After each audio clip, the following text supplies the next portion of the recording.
If you hate postmodernism and you want to destroy it, then you need to learn Ayn Rand's epistemology. I'm Cody Leibel. Welcome to the Objectivism Book Study. This is our 10th meeting, and we are in Chapter 3 in Leonard Peikoff's book, Objectivism, the Philosophy of Ayn Rand. The reading this week was pages 96 to 109. The headings are Definition as the final step in concept formation, and Concepts as devices to achieve unit economy. Please give this a share wherever you are accessing it. That will help us reach more people. And you can register to join upcoming discussions or to find all the replays at christianintellectual.com/objectivism. Why are we doing this discussion series? Because the world would be a better place if Christian leaders were capable of philosophical thinking. And for the most part, they're not. So one of my life goals is to help show the church the value of philosophical thinking, and especially some of the ideas that are found within Ayn Rand's work. To give you a look at why this is needed, I'd like to share this short conversation that I observed online that shows the need for this Objectivism book study. There's a certain seminary president who is a follower of Van Til's presuppositionalism, and he wrote the following on Twitter: "The Bible is sufficient in answering philosophy's ultimate questions. What is real? How do we know what is real? And how do we live? It's dangerous to mix the Bible with a philosophy that answers these questions differently." Okay, so there's some in there that is interesting, some that could be useful to us, but then a classicalist responded.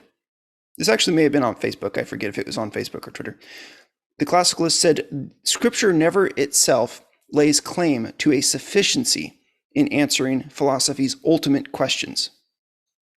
Further, Scripture cannot ground in epistemology, how we know, since we employ an epistemology prior to ever approaching and in our first encounters with Scripture."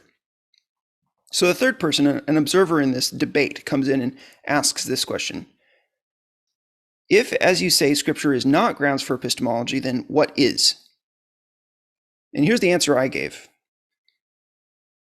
The world and our observations of it are the grounds for epistemology. So the person read that and he replied, okay, so then how do we know that we're interpreting those correctly? Now here's my response. There's no automatic and guaranteed way. If you think there needs to be, then there are a lot of premises to check there. To learn how to correctly interpret observations takes a specific kind of work done regularly over a lifetime. It takes being reality-oriented by choice in how we form and use our concepts. The field of epistemology accounts for how to do that. The topic is one that we have done a lot of work on at FTNCI, christianintellectual.com. We're working through metaphysics, through the metaphysical prerequisites of an objective epistemology. And then after that, we're going through epistemology. And that's where we are now. So about 17 different weeks on objective epistemology, and then leading on to ethics, political theory, aesthetics, the history of ideas, all of this to get a robust understanding of philosophy, of what we can pull from Ayn Rand as Christians. That's what we are doing this week. So this week we are encountering in the reading some of the most important material that Rand and Peikoff have to offer. We introduce the idea of floating abstractions, and we also are going to see the difference between concepts on the one hand and definitions on the other.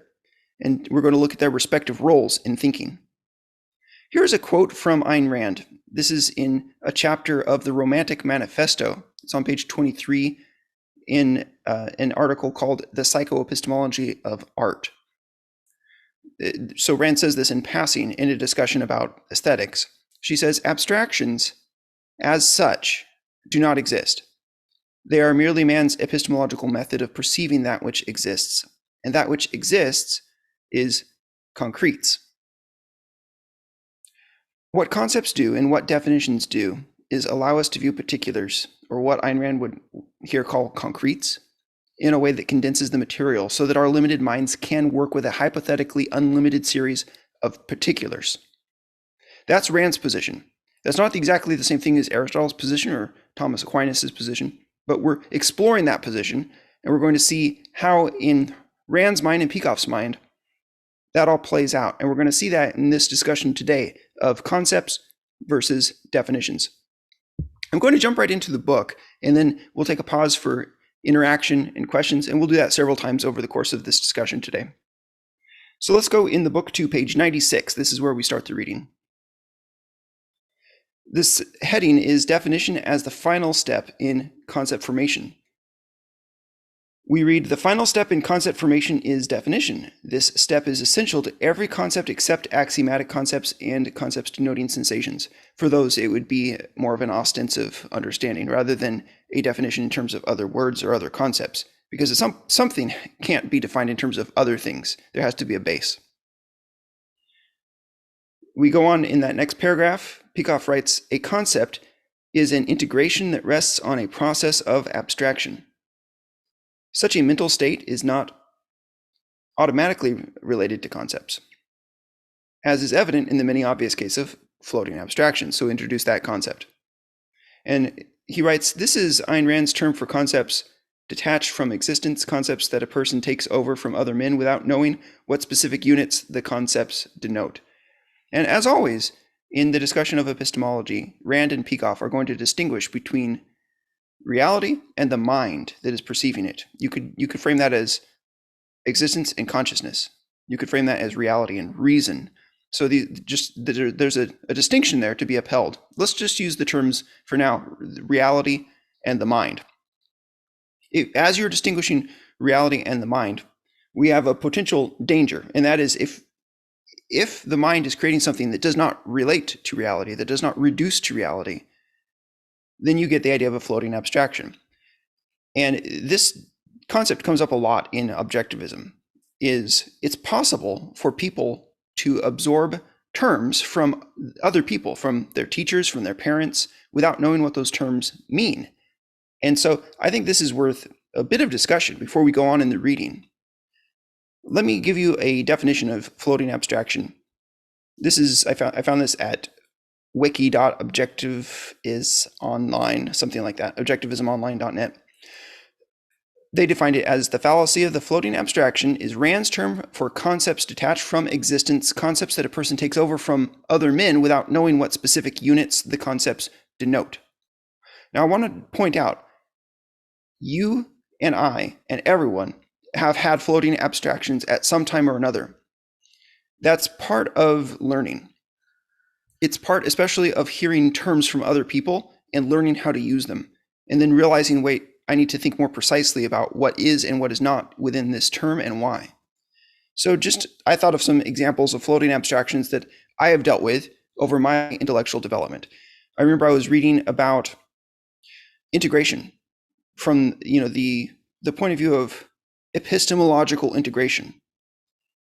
I kept on thinking to myself, what exactly does that mean? I mean, clearly the overall idea is putting things together.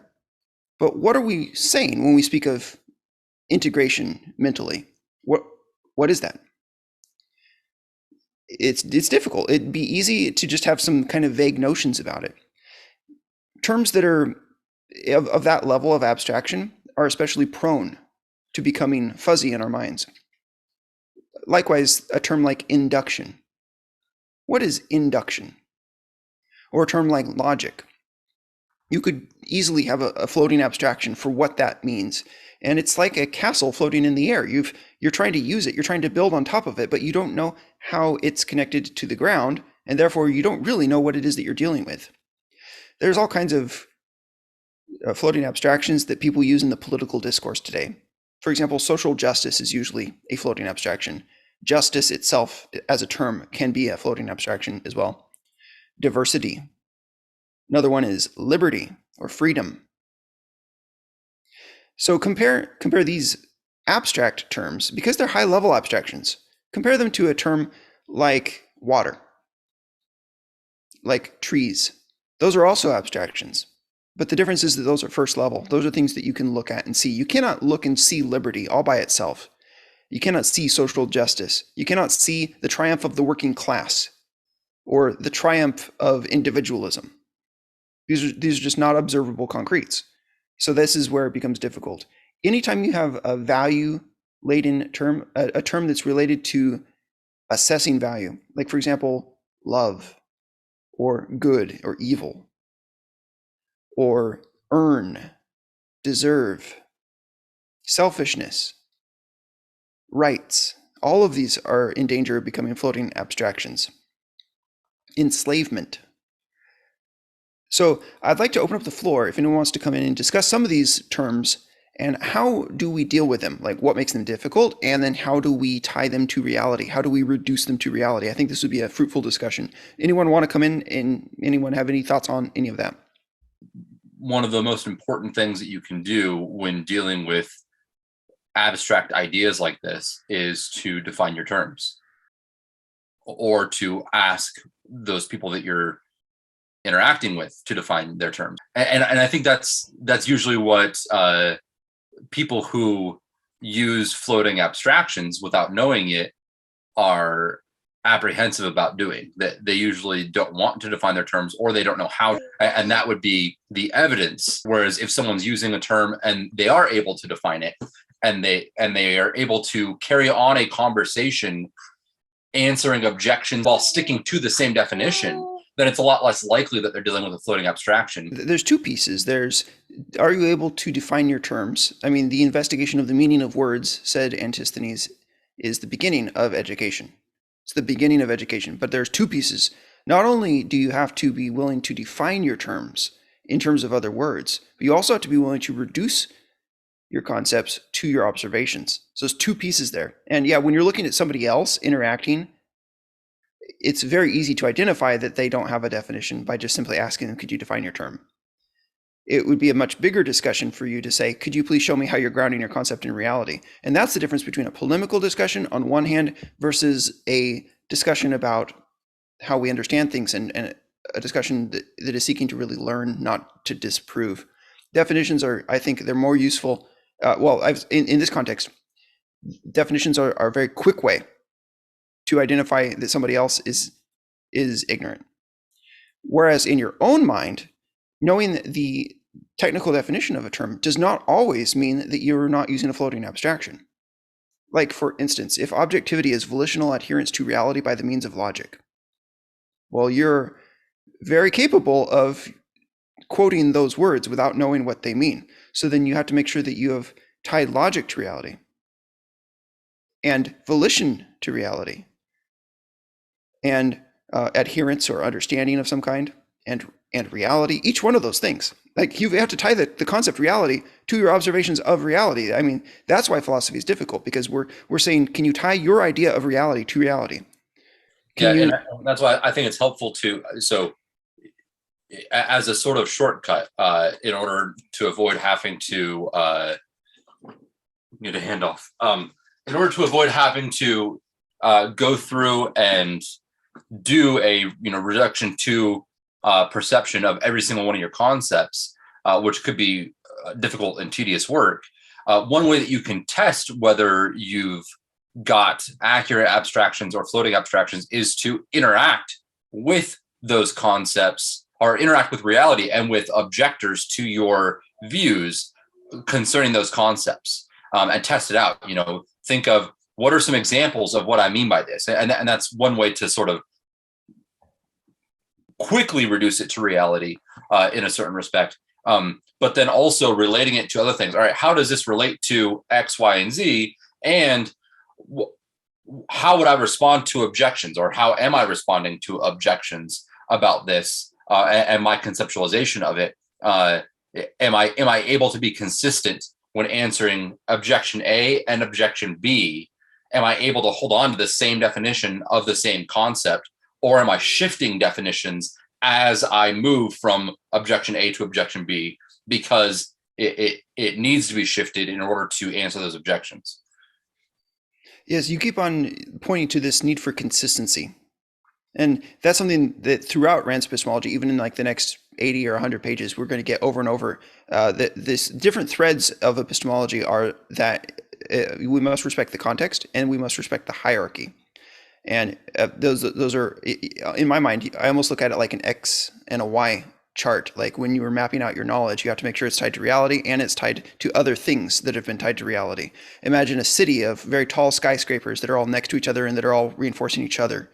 They all have to tie to reality. They all have to tie to each other. And if at any point you notice that one of your pieces is not ultimately resting on the ground, and that it's not capable of tying to the lateral pieces, then you have a problem.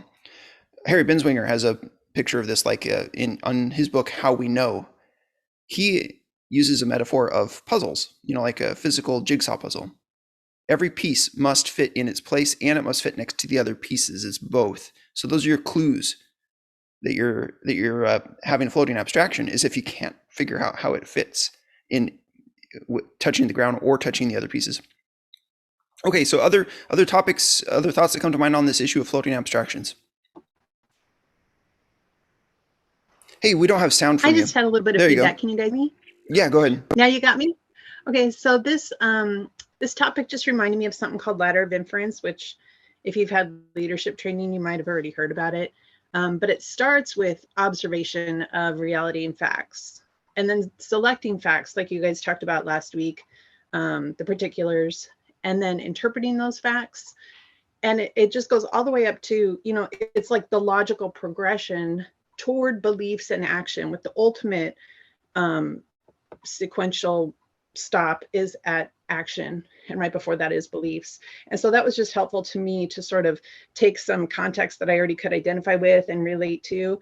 And I love that it's, the first step is observation of reality, and it's really helpful for like human interactions, not so much like the concepts you're talking about, like liberty and rights and freedom and stuff, but just like interactions with people.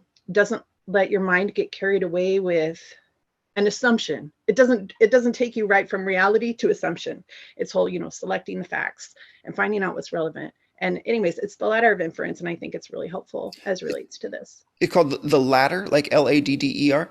Yes. That's cool. I've not heard of that, but that's so important socially, because if we don't distinguish between when we are making observations versus when we're making judgments, we get into a lot of problems with other people, because we are always in judging mode rather than just in observation mode.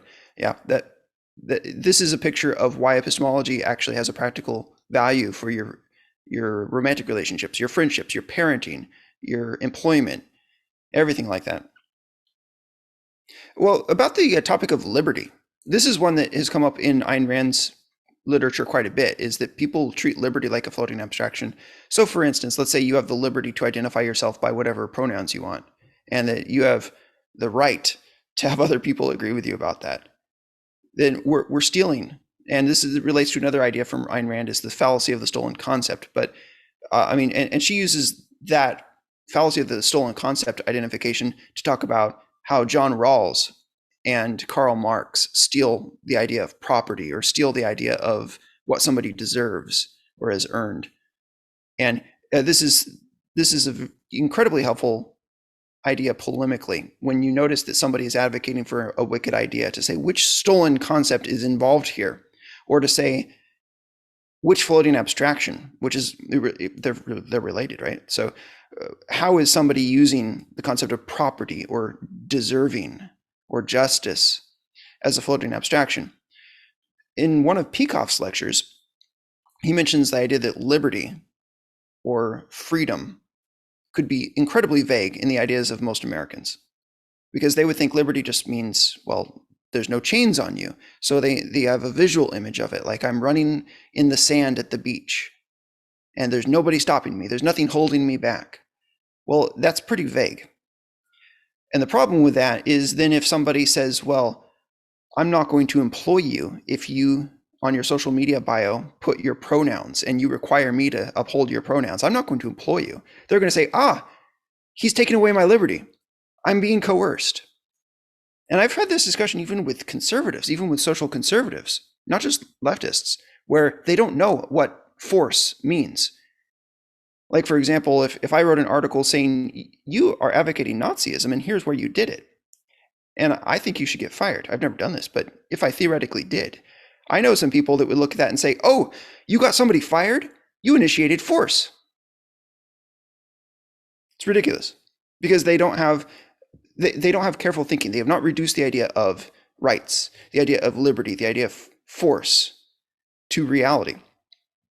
And this is what Ayn Rand does, is she sets the groundwork so that we, even as conservatives or Christians, can have intelligent discussions.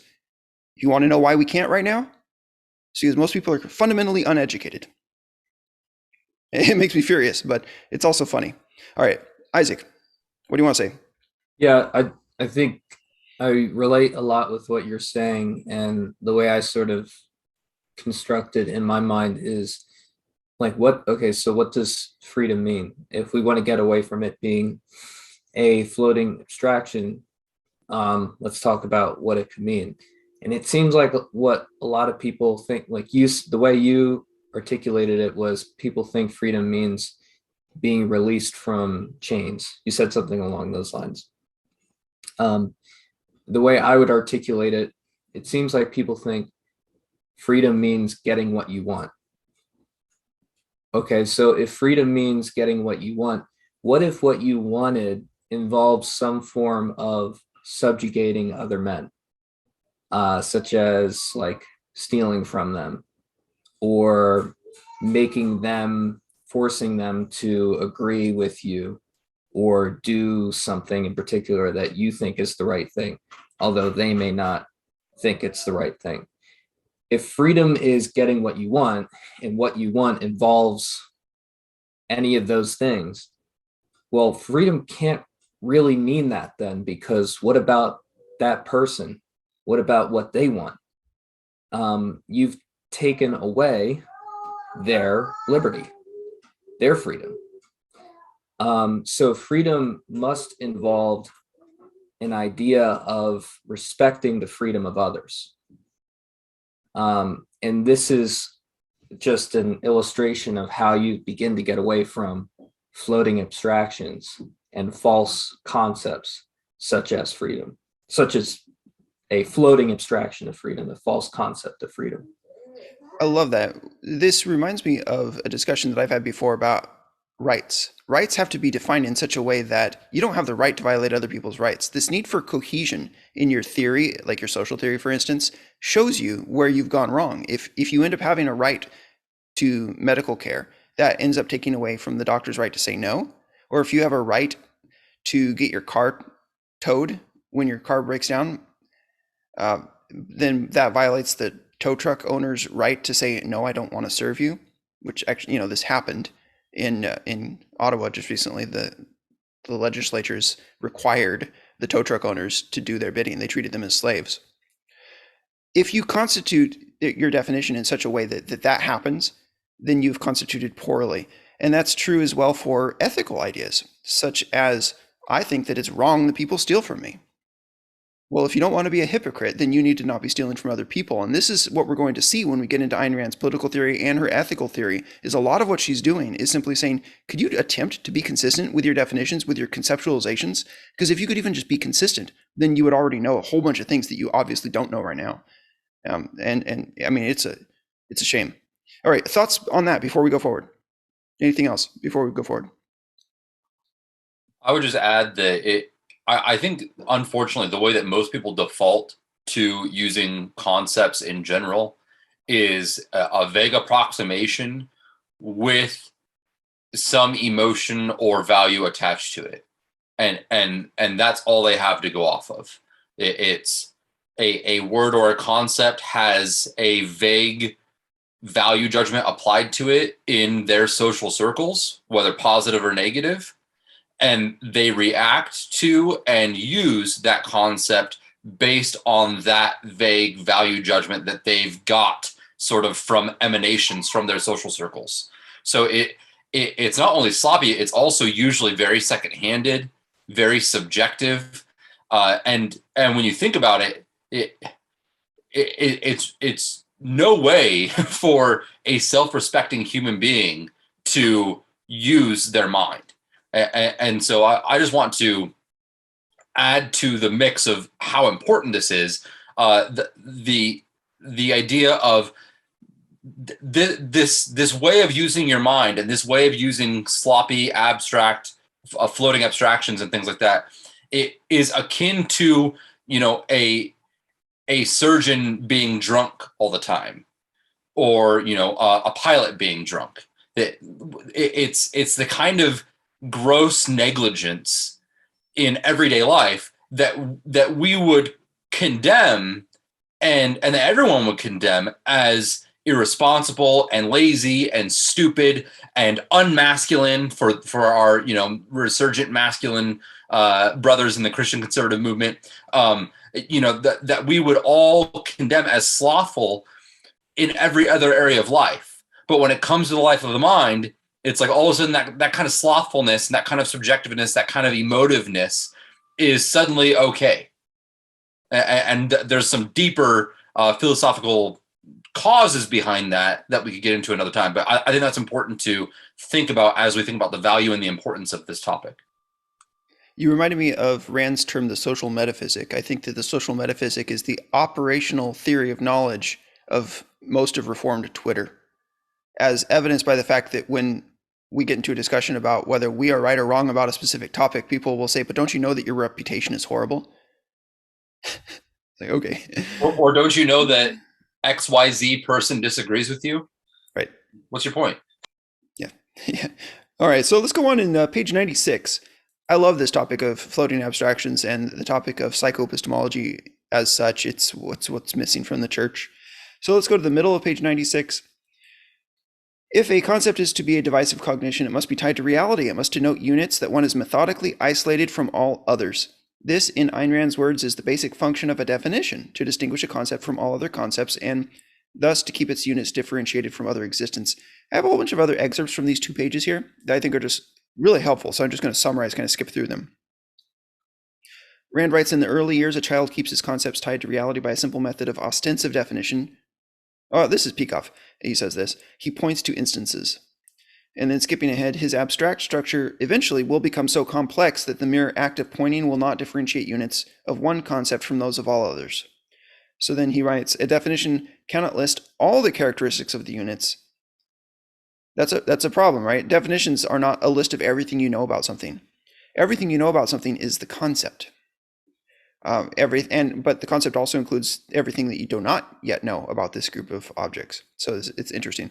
But imagine it's a policy. It's like a file folder. It's a policy which you include everything in that folder that you find out about something over time, and you continue to do so indefinitely, even as new information comes in. That's the concept. But the definition is not that.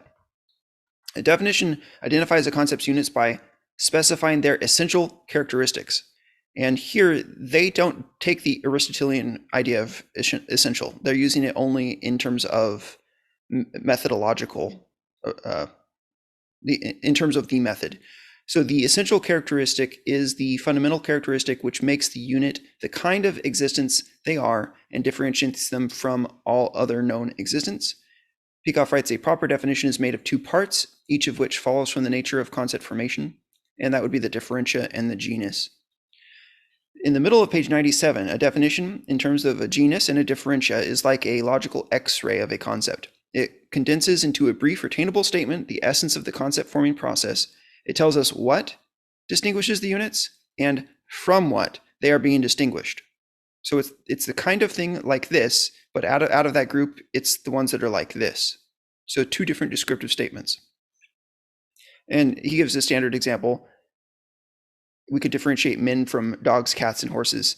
Animal would be the genus, or I would think creature is perhaps a more God-glorifying use. Creature is the genus, and then rational is the differentia. That doesn't mean that it's not also true that we are featherless bipeds, or thumb havers, or all these other things. But one of those features explains more of the other features, and that's the rationality. And it's the most useful feature for us to get a mental hook on if we're going to try to deal with these particulars and distinguish them from others. So Peikoff writes definitions like concepts are contextual. And this is a point where I think he might end up disagreeing with Aristotle, because I don't know that Aristotle would be okay with changing definitions over time and changing his conception of what the essence of a universal is over time. So this is the point that Peikoff is making. Definitions like concepts are contextual. Man's mind functions on the basis of a certain context. The context, states Miss Rand, is the entire field of a mind's awareness or knowledge at any level of its cognitive development. And then he writes, their purpose is to differentiate certain units from all other existence in a given context of knowledge. And then they have some description here of how, like a child, This is top of page 98. A child could have an implicit first definition of a man, which is a thing that moves and makes sounds, but then he realizes the dogs do too, so now it's a thing that walks on two legs and has no fur and moves and makes sounds. And over time, his method of distinguishing between men and the other objects around him changes. At the bottom of page 98, Peikoff writes, when a definition is contextually revised, the new definition does not contradict the old one. The facts identified in the old definition remain facts. The knowledge earlier gained remains knowledge. What changes is that as one's field of knowledge expands, these facts no longer serve to differentiate the units. So here again, we see that the definitions are treated by objectivists as being for the practical purpose of a human consciousness, which has a context. At the very bottom of that page, he speaks of a universally valid definition, or an objective definition is another term that Rand uses. That's when you take into account the entire sum of human knowledge at the time. So, for right now, we distinguish man as the rational animal or creature, and that's valid for us based on all of the human knowledge that we have so far obtained. If we encountered Martians and they happened to also be rational creatures, we would have to adapt our definition to distinguish between those rational creatures of the origin of Earth versus of Mars. So top of page 99, although definitions are contextual, they are not arbitrary. And this is the point where they want to distinguish themselves from nominalism or subjectivism. The correct definition at any stage is determined by the facts of reality. In other words, you can point to it and you can prove why your definition is right and somebody else's is wrong if you disagree. That's why they call it objective. It's testable. So in the middle of page 99, definitions, like all truths, are empirical, in quotes, like scare quotes. They're empirical statements. They derive from certain kinds of observations, those that serve a specific differentiating function within the conceptualizing process. So once again, we're pointing to the need to properly account for reality and the mind. And according to Peikoff, when you're doing that, that is the objective approach. He writes, definitions are determined by the facts of reality within the context of one's knowledge. Both aspects of this statement are crucial: reality and the context of knowledge, existence and consciousness. That's how he's understanding this. And then he speaks of the rule of fundamentality. There are certain things that are more fundamental in distinguishing a concept from other concepts. And in the case of man, it would be his rationality, not the fact that he's a featherless biped, to quote the famous Greek example.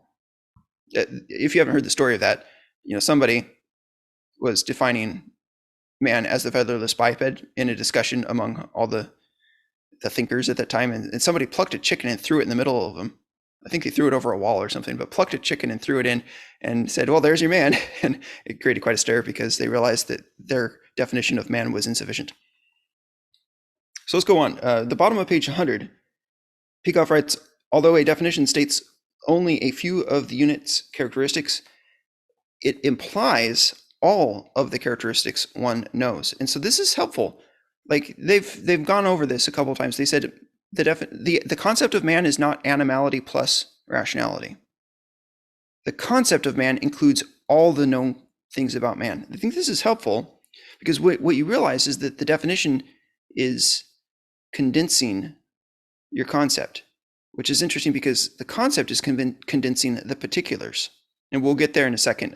Once we get to page 102, I'll point something out. So we're now at the top of 101. This is a quote from Ayn Rand. Every definition begins with the implicit proposition: after full consideration of all the known facts pertaining to this group of existence, the following has been demonstrated to be their essential, therefore defining characteristic. This is the objectivist approach to knowledge. It's true for their theory of induction and making generalizations. It's true for the theory of definitions and of concepts.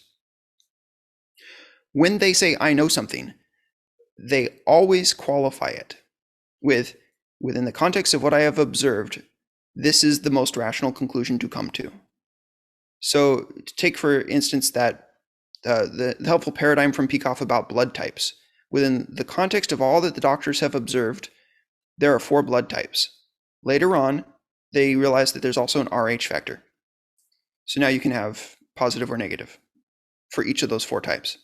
So now there's 8 types. Does that invalidate the earlier claim that within the context of their knowledge, the rational conclusion was that there were 4? No, because they held it objectively throughout. And that's the answer to this question of how can you say that you have knowledge while at the same time not being omniscient? Going to the next paragraph, Peikoff is quoting Rand. A definition is a condensation of a vast body of observations, and it stands or falls with the truth or falsehood of these observations. So you can see that the necessity for generalization and induction before you can even have definitions, before you can even have concepts. Unless you're talking about first level concepts or just the immediate, the things of sense. So go to the bottom of page 101. What is required is a survey and analysis of similarities, differences, causal relationships, culminating in the selection of an essential characteristic. And that gives you this condensation. That's what the definition is. The condensation reduces a complex sum of features to a few relatively simple elements expressed in the form of a brief, retainable statement. Top of page 102, or actually middle, a proposition can have no greater validity, no more of a relation to reality than do the concepts that make it up. The truth or falsehood of all men's conclusions, inferences, thoughts, and knowledge rests on the truth or falsehood of his definitions. That's what Jacob had pointed out earlier. Going on, a concept is not interchangeable with this definition. Now, I want to know, Jacob, do you agree with this, that a concept is not interchangeable? Is there any controversy over that topic? Okay, I'm gonna go ahead. Sorry, my mute button was down too far and I couldn't get to it. Gotcha. No, I agree with that. I think where some might think that there's disagreement between the objectivist position and the realist position on this, I think it's just a misunderstanding. Like I've said before, the realist position is strictly about the metaphysical issue of whether or not the universals exist in reality or metaphysically. The issue of whether or not concepts are equal to definitions or interchangeable definitions is more of an epistemological subject, and I would fully agree with Rand on that. Okay. I'll go to the bottom of 102. A concept designates existence, including all their characteristics, whether definitional or not. And top of 103, if it is true that man walks on 2 legs, requires oxygen, has no fur, then the concept man includes and refers to these facts also, even though they are not distinctive to man. The concept means not its definition, but its units. The concept is our handle on the units, or the units as perceived by us in our specific conceptual method.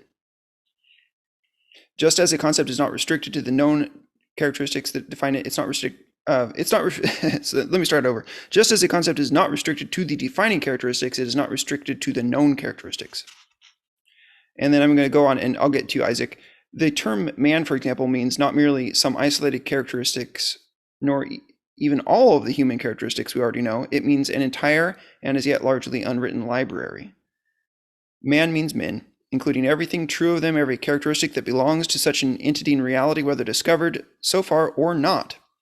So Rand points out a concept is an open-ended classification which includes the yet to be discovered characteristics of a given group of existence. Okay, so I think that this is, in the next several pages, they're going to point out that this is a divisive unit economy. And we'll get there, but Isaac, I saw you had your hand raised. Yeah, I might be getting ahead of you a little bit here, but I just keep thinking about the analogy that he used at one point. I forget where it was, but he mentioned files, folders, and labels. And top of 105, yeah. Yeah, that was really helpful to me, because and even this discussion is helping me like really isolate everything. But that analogy was good because the files are the particulars, they're the instances of the concept. The concept is the folder and it contains all the files, and then the label is the definition. And to me, it's like it's what distinguishes it from the rest of the folders that you may have in a drawer. Yes.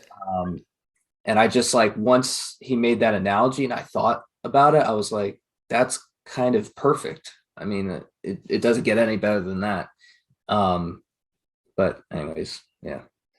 I find it very helpful as well. The objects in reality, the particulars, are perceived by us and integrated into a concept. And then the concept, so even just turning it into a concept, that itself is a matter of achieving unit economy, is the term that they use.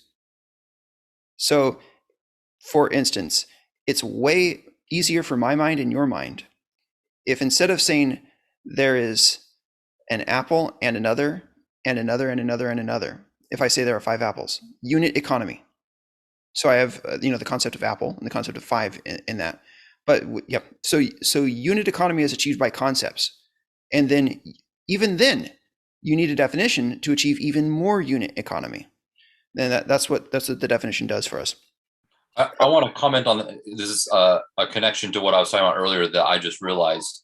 The concept of economy means house rule, or rule over your own house, right? And a lot of conservatives will rightly bring that up to talk about taking responsibility for the things in your house and for your finances, right? And that's a big deal, taking responsibility for those things. How much more taking responsibility for the rule and order of the house of your mind and of your mental life. So this is just another example of why this is important in terms of self-ownership, of self-mastery, of personal responsibility, and things like that. These are all things that conservatives tend to speak highly of and tend to sort of beat their chests about as being better than the leftists when it comes to material things. But when it comes to the intellect, it's like that all goes out the door. Yes, I've heard conservatives say that the conservatives are more consistent and that the leftists are less consistent. And when I look at that claim, I think, well, the conservatives might match reality a little bit more successfully, but internally, their consistency is actually less than the leftists. The leftists are more internally consistent. They're just inconsistent against reality. So there's multiple ways to be wrong. And, leftists are unhitched from reality. Conservatives are largely just, like you said, their internal economy is incoherent. So one of the things that Rand and Peikoff uphold is that concepts are universal. And not to confuse the issue, they're not saying that a concept is a universal.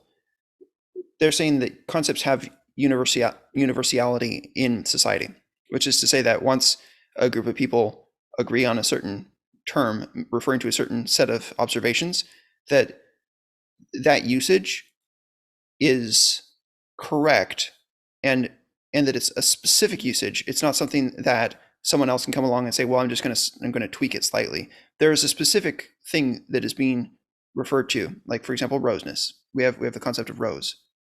There's not some other society that has a different concept of rose that's equally correct. The concept, the roseness, this term, this word, and how we use it and what it refers to is stable over time. And once a society begins to use a concept, then that is a consistent idea. There may be a society that doesn't have a concept of rose, but once society begins to use it, it becomes a consistent and stable thing. So this is how he summarizes it. All men who do use a given concept are using the same one. Now, we could say that there are distortions of this. Like, for instance, if somebody wants to say that Ayn Rand was a fascist, they're using the concept incorrectly. There's such thing as anti-concepts, stolen concepts. Anti-concepts are different. Anti-concepts would be a term that is, by its very nature, it attempts to create something that's not possible. It attempts to bring two things together. And Rand's term for that is a package deal. So we'll get into all these different things. But the point here is that, sure, you could distort concepts. But throwing out that as the exception. Concepts are stable and universal. Go to the top of page 105. As Isaac was pointing out, there's this very helpful metaphor that a concept is like a folder, and within it, the particulars would be the individual articles or files, and the label is like the definition. So the next heading is concepts as devices to achieve unit economy. The fundamental cognitive role of concepts is to achieve unit economy. Bottom of that page, man can deal with only a limited number of units. On the perceptual level, human beings are better than crows. We can distinguish, perhaps we can relate 6 or 8 objects at a time. Speaking perceptually, you could know that I'm holding up 5 fingers just immediately. But if it multiplied at some point, you'd have to actually count. Our mental screen, so to speak, is limited. This whole section, I think, is pretty easy to understand, and I think it's helpful. Middle of, I was going to go to the top of page 106. Consciousness, any consciousness is finite. So I used to teach piano lessons, and I remember one time I put some material in front of my student that was just a little bit too hard for him, and he was embarrassed. It was a little bit too hard. He's like, I don't know how to do it right away.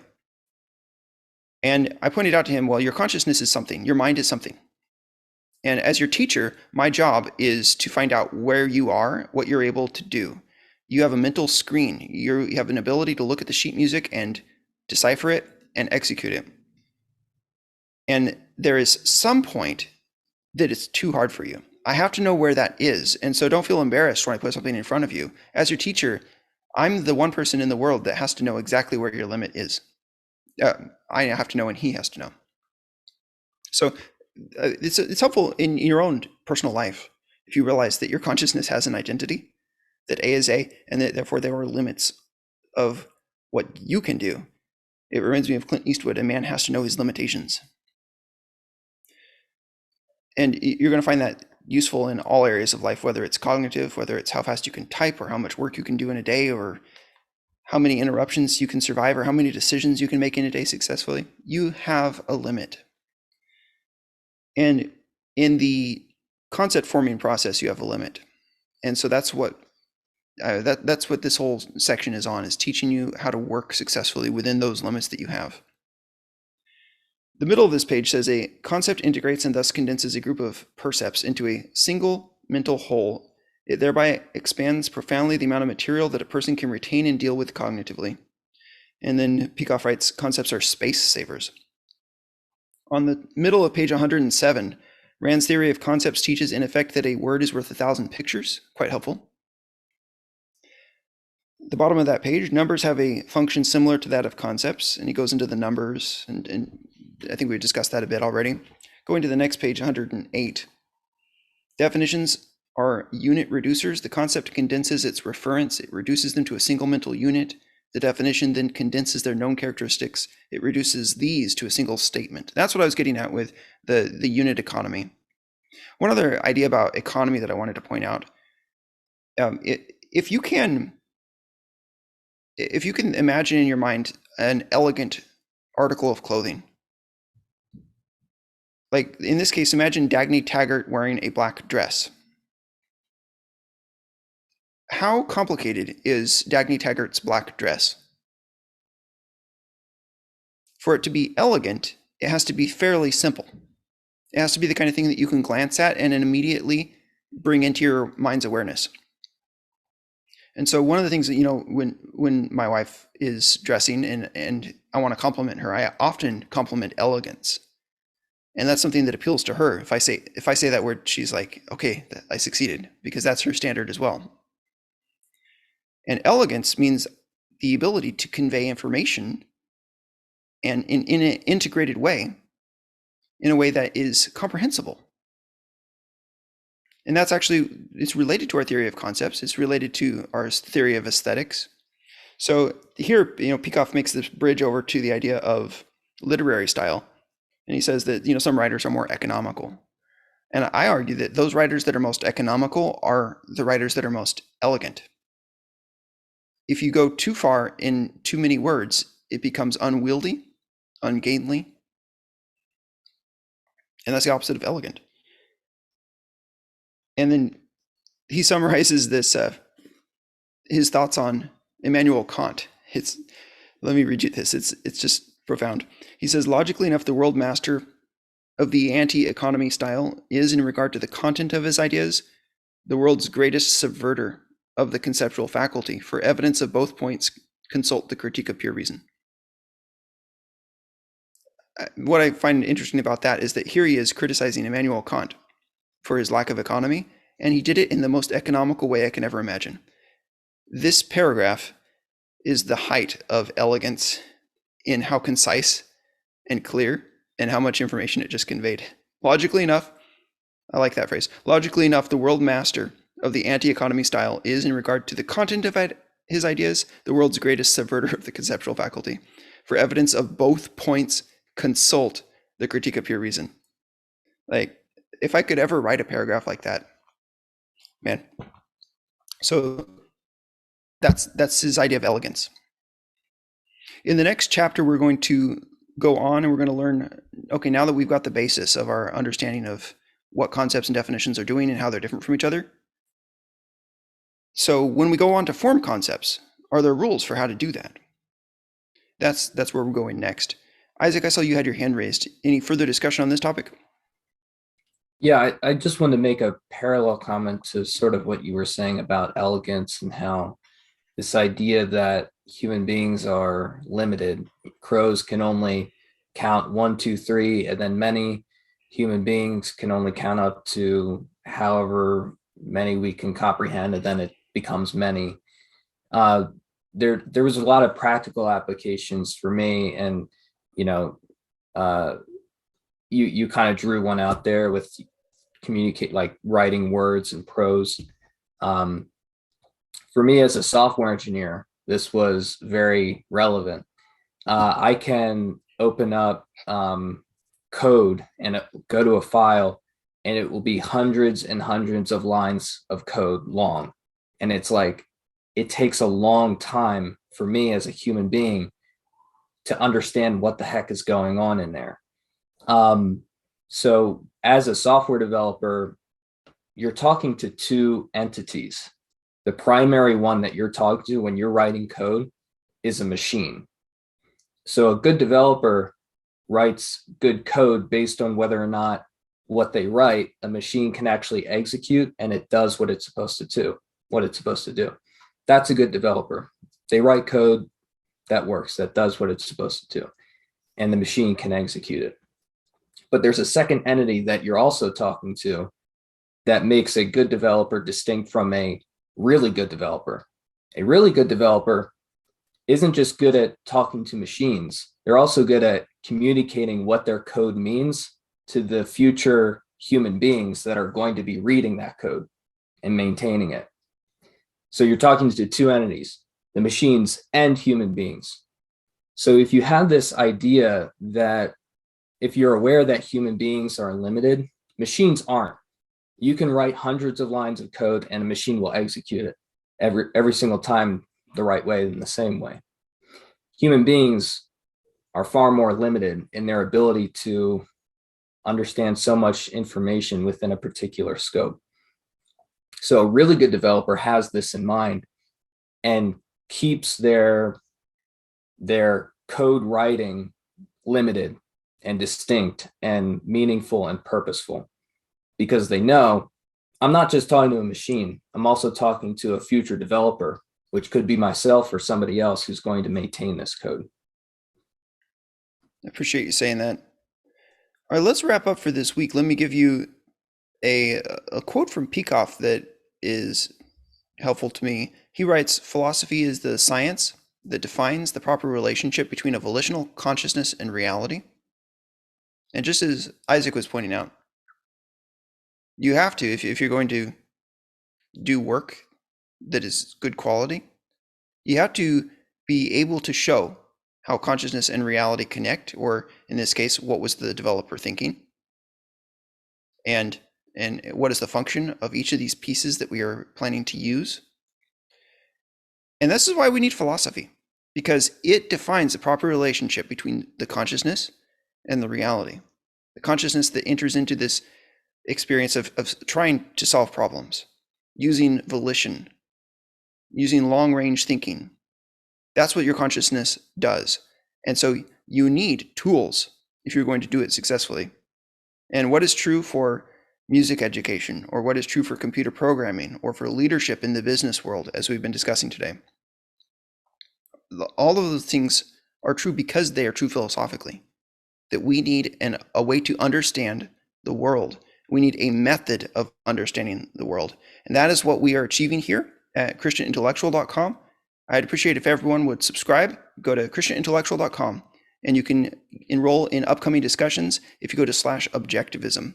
We meet Saturdays, 9 a.m., and we're going all the way through August this year discussing OPAR, Objectivism, the Philosophy of Ayn Rand. Thank you for joining us today, and God bless.